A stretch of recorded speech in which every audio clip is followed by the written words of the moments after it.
Good morning guys. Follow tayo rito sa ating alaga na mga ringneck dove. So namisa na pala siya.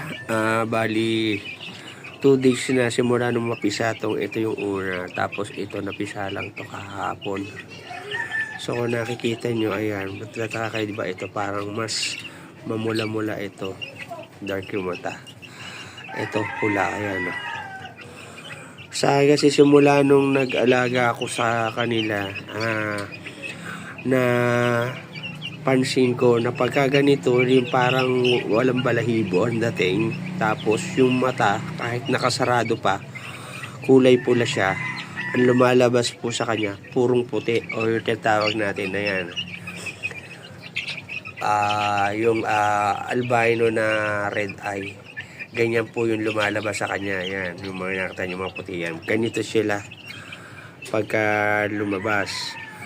Tapos yung ito, yung itim yung pinakaano ng mata, ang lumalabas siya mismo, yung katulad, yung kakulay ng parents nila. Ayan yung original color ng ringneck dove.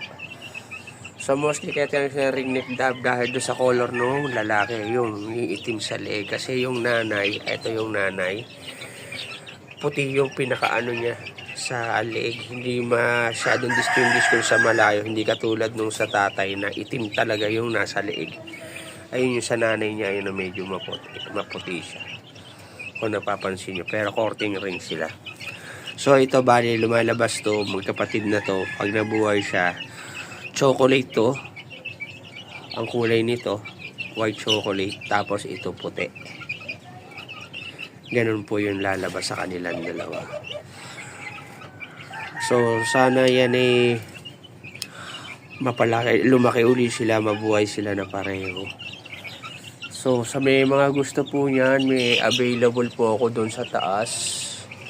Kaso mga bata pa yun, hindi pa sila ready to breed bata pa, hindi pa nalabas sa maigi yung pagkaitim nung sa lalaki, pero parang ito yung magiging lalaki kasi medyo dark na yung sa liig niya.